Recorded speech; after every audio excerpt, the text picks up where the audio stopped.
Assalamualaikum warahmatullahi wabarakatuh. Para asatid, hadirin wal hadirat jamaah yang dimuliakan Allah Subhanahu wa taala, para hujjaj dan para kasepuhan, sahabat-sahabat dan saudara-saudaraku semua yang hadir pada kesempatan malam ini, wabil khusus kepada Sohibus Solahiyah dan yang telah memberikan semua fasilitas untuk kegiatan ngaji bersama Ustadz Nur, kan itu judulnya. Karena nggak ada judul majelis taklim, ngaji bersama Ustadz Nur.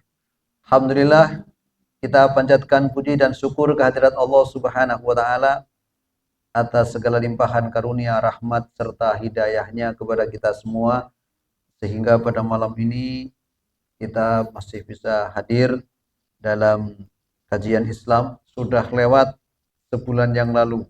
Terasa cepat atau lama, Pak? Dari malam Senin bulan lalu ke malam Senin bulan sekarang. Terasa lama atau sebentar? Kalau bulan lalu ke sekarang dalam jarak sebulan dulu, terasa cepat. Berarti apa? Alhamdulillah, Bapak Ibu selama sebulan ini berbahagia. Mudah-mudahan kebahagiaan kita di dunia kita bawa sampai ke akhirat. Amin ya rabbal alamin.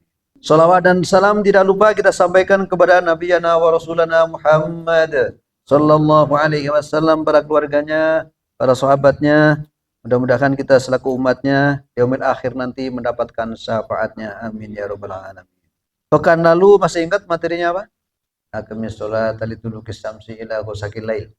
Malam ini kita sedikit ingin melihat bagaimana sepak terjangnya Yahudi pada hari ini. Apakah termasuk di dalam mereka membuat kerusakan marrotain? Nah, itu Pak Haji Nono yang nanya saya masih. Apakah mereka masuk dalam membuat kerusakan marrotain, sehingga kalau sekarang adalah marrotain yang kedua kalinya, berarti itu adalah akhir dari kesepak terjangnya mereka membuat berbagai macam bentuk kerusakan di muka bumi.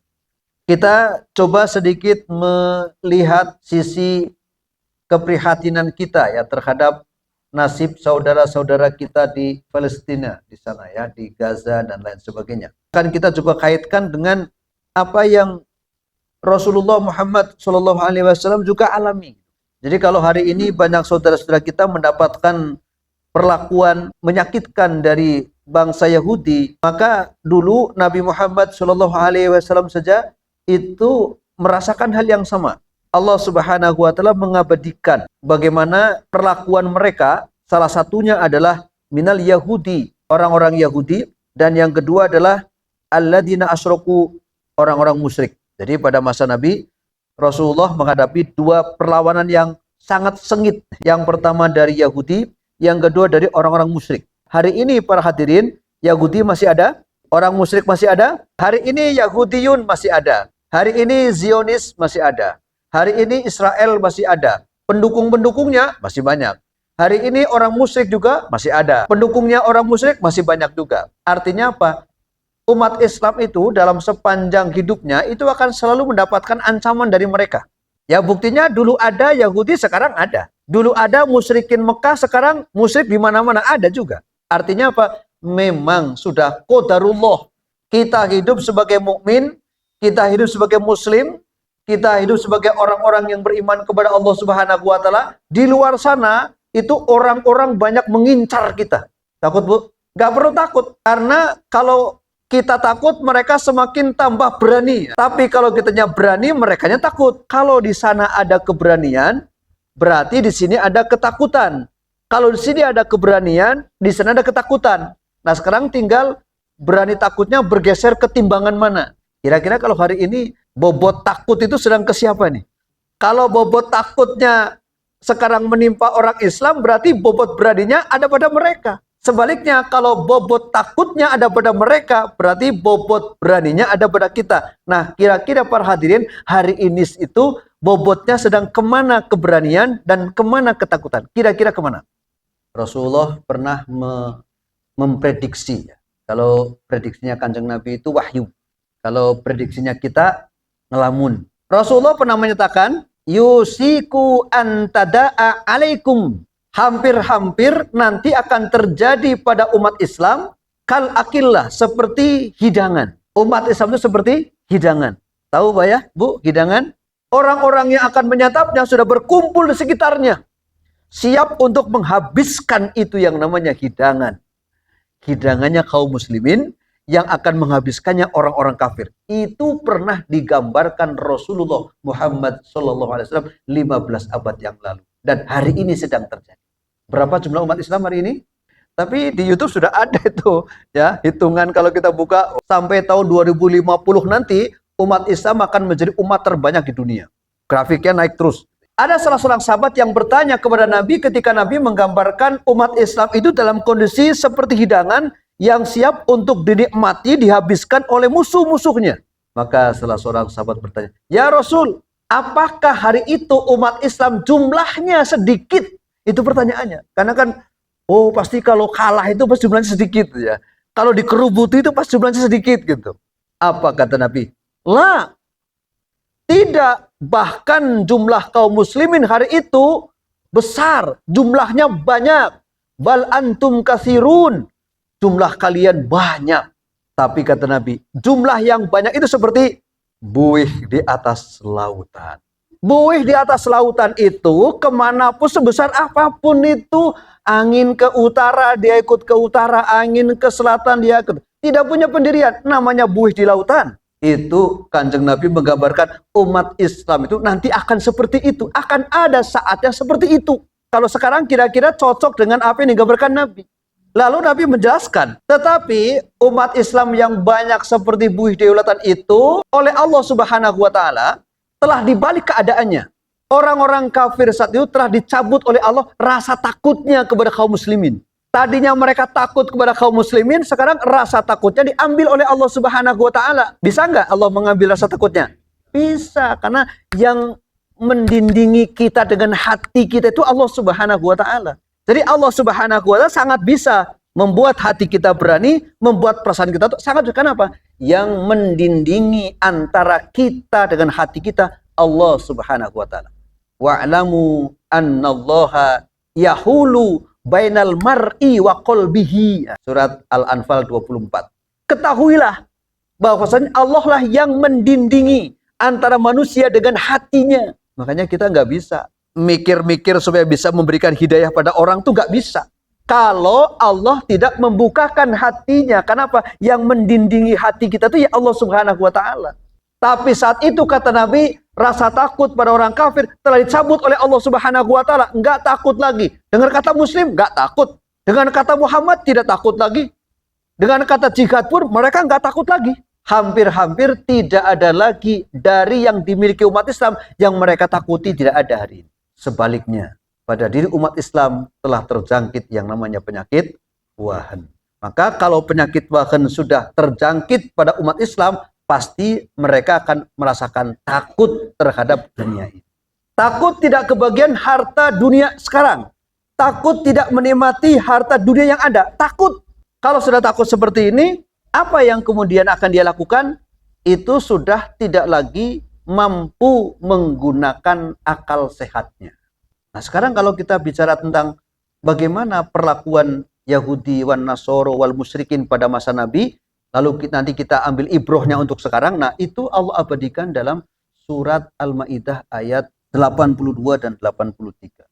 A'udzu billahi minasyaitonir rajim. La tajidanna asaddan nasi adawatan lil ladina amanul yahuda wal ladina asyraku. Pasti kamu akan mendapati orang-orang yang paling keras permusuhannya terhadap kalian, lilladina amanu, dan terhadap orang-orang yang beriman. Satu, al-yahud, orang-orang Yahudi. Yang kedua, walladina asyraku, orang-orang musyrik. Ini dua kelompok ini luar biasa. Perlawanannya terhadap Kanjeng Nabi luar biasa. Kekejian level apapun pernah mereka berikan kepada Nabi. Kekerasan level apapun pernah mereka lakukan kepada Nabi. Cuma Nabi masih beruntung. Semua makar mereka itu ada yang berhasil, ada yang gagal. Gitu. Yang berhasil, banyak yang menimpa para sahabat. Ala Yasir, keluarga Yasir itu mereka bunuh. Itu mereka sukses memperdaya Rasulullah. Tapi ada juga yang gagal ketika mereka ingin menangkap Nabi ketika mau hijrah malam-malam, ternyata apa? Lolos. Itu yang gagalnya mereka. Jadi kalau kita lihat berbagai macam bentuk cara untuk melukai Nabi itu pernah mereka lakukan semuanya. Siapa mereka? Yahuda wal musyrikin. Kita lihat tafsirnya. Kata lam pada kalimat la tajidan itu bentuk sumpah. Artinya apa? Pasti. Demi Allah, pasti. Jadi kalimat ini menunjukkan bahwa Nabi Muhammad SAW akan benar-benar mendapati perlawanan yang sangat luar biasa dari orang-orang Yahudi wal musyrikin asyaddan nasa adawatan lil mu'minin. Nabi dan orang-orang mukmin akan mendapatkan perlawanan yang sangat keras dari mereka. Satu dari Yahudi, yang kedua dari orang-orang musyrik Mekah. Sebaliknya, wala tajidanna aqrabahum mawaddatan lil ladina amanu alladina qalu inna nasara. Kalian pasti akan mendapati orang-orang yang sangat besar kasih sayangnya kepada Nabi Muhammad dan kepada orang-orang mukmin. Inna nasara, yakni orang-orang yang mengatakan aku ini orang-orang Nasoro. Ini kalau kita nggak kaji tafsirnya nanti kita jadi salah pemahaman. Bertentangan dengan Al-Baqarah 120 gitu kan, walantardo anggal yadua Nasoro. Tapi kenapa dalam ayat ini orang Nasoro itu dianggap yang kasih sayang paling besar kepada Nabi? Nah, nanti pertanyaan begitu, apakah nggak bertentangan dengan Al-Baqarah 120? Nah, makanya di sini pentingnya kita mengkaji tafsirnya.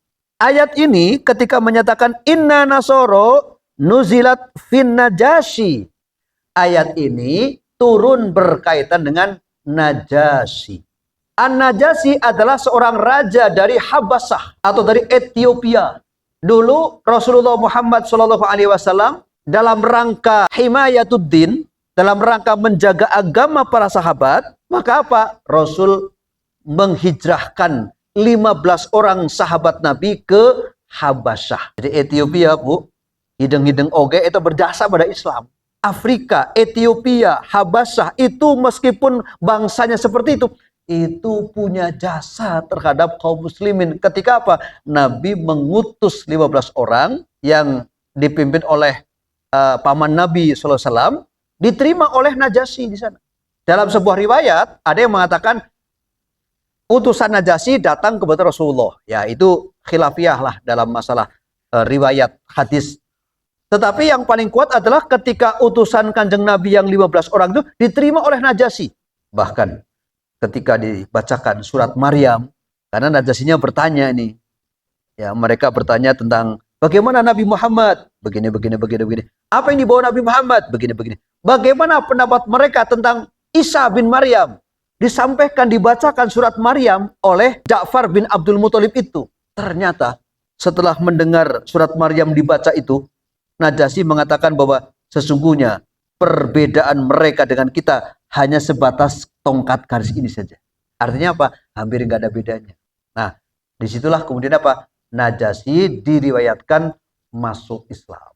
Tapi nggak ada yang tahu karena dia menyembunyikan keislamannya demi rakyatnya. Karena dia seorang raja. Maka ketika Rasulullah SAW mendengar Najasyi itu meninggal, Rasul melakukan sholat ghaib untuk Najasyi. Lalu sahabat bertanya, ya Rasul, kenapa engkau melakukan sholat untuk Najasyi? Kenapa? Aku diberitahu malaikat bahwa Najasyi itu muslim. Jadi yang dikatakan Nasoro yang kasih sayangnya besar mana? Ya Najasyi itu. Bukan Nasoro yang sekarang. Kalau Nasoro sekarang, sawaun bisawain bil Yahudi. Sama aja dengan Yahudi. Kejamnya sama. Ya, kalau kita bicara Eropa terhadap kaum muslimin, ya sama bagaimana muslimin Serbia, muslimin Bosnia habis itu oleh orang Nasoro Eropa gitu. Jadi kalau kita bicara Nasoro wal Yahudi hari ini, sama-sama kejamnya terhadap kaum muslim. Nuzilat fi Najasyi Malikul Habasah wa ashabuhu, dan juga sahabat-sahabatnya, karena Najasyi punya umat. Imam Az-Zamakhsyari mengatakan, wasafallahu siddata syakimatil Yahudi wa su'ubati ijabatihim ilal haq. Allah Subhanahu wa taala menggambarkan sifatnya orang-orang Yahudi yang begitu besar pertentangannya terhadap perkara yang hak.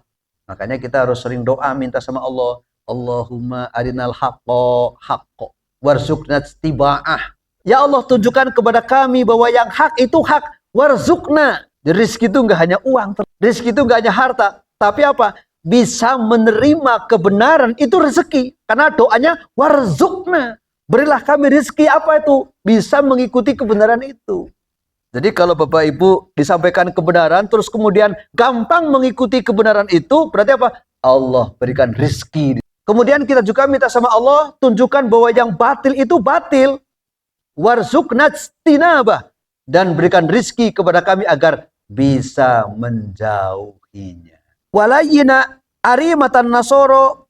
Sementara ada orang Nasoro, yakni Najasyi tadi, yang begitu mudah menerima Islam.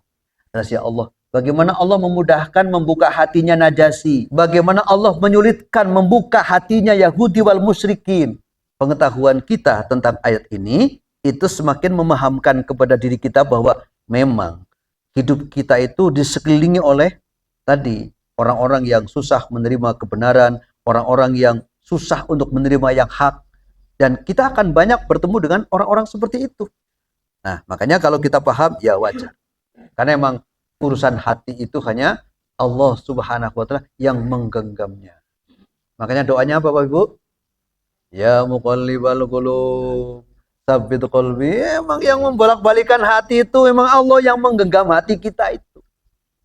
Makanya kita minta kepada Allah, ya muqallibal qulub, tsabbit qalbi alal Islam, tsabbit qalbi alal iman, tsabbit qalbi alal jihad. Allah Subhanahu wa Ta'ala membalas musyrikin Mekah itu tidak boleh menjadi orang kafir dhimmi. Musyrikin Mekah itu oleh Allah hanya diberi dua pilihan, masuk Islam atau dibunuh.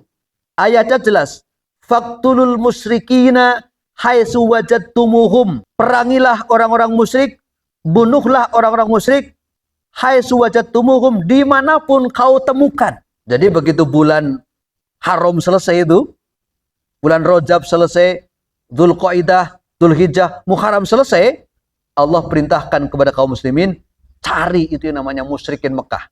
Ternyata apa? Semalam saya ditanya, ada yang terbukti enggak Ustaz orang musyrikan dibunuh? Tidak ada, kenapa? Semuanya masuk Islam. Ada yang kabur sana. Ya, biar dia kabur. Nanti kalau kembali ke Mekah, dia akan diminta masuk Islam atau kemudian dibunuh. Kenapa Allah Subhanahu wa Ta'ala memberikan hukuman kepada musyrikin Arab kalau tidak masuk Islam dibunuh? Satu, Rasulnya diutus dari mereka. Kanjeng Nabinya diutus dari mereka. Mereka kenal kok pemudanya Nabi, kecilnya Nabi, remajanya Nabi, sampai dewasanya Nabi, sampai berumah tangganya Nabi. Mereka tahu persis Nabi itu luar biasa. Dikasih gelar Al-Amin. Yang kedua, Al-Qur'annya diturunkan dalam bahasa mereka. Kurang apa penghargaan Allah kepada musyrikin Mekah itu. Tapi begitu tahu Muhammad ini jadi nabi, mulai pertentangannya luar biasa. Ini yang menjadikan alasan israf atau kemuliaan yang Allah berikan kepada orang-orang Arab itu tidak mereka sambut dengan keimanan. Justru mereka sebaliknya melawan Rasulullah Muhammad Sallallahu Alaihi Wasallam. Maka kalau bahasa saya Pak, saking kehelna gitu ke orang musyrikin Mekah, udah aja pilihannya hanya dua, masuk Islam atau kau dibunuh. Makanya begitu Rasul keluar dari Fatu Mekah, belok ke Bukit Hinen, itu membawa pasukan kaum muslimin sebanyak 12.000. 10.000 dari Madinah, yang 2.000-nya orang yang baru masuk Islam dari Mekah.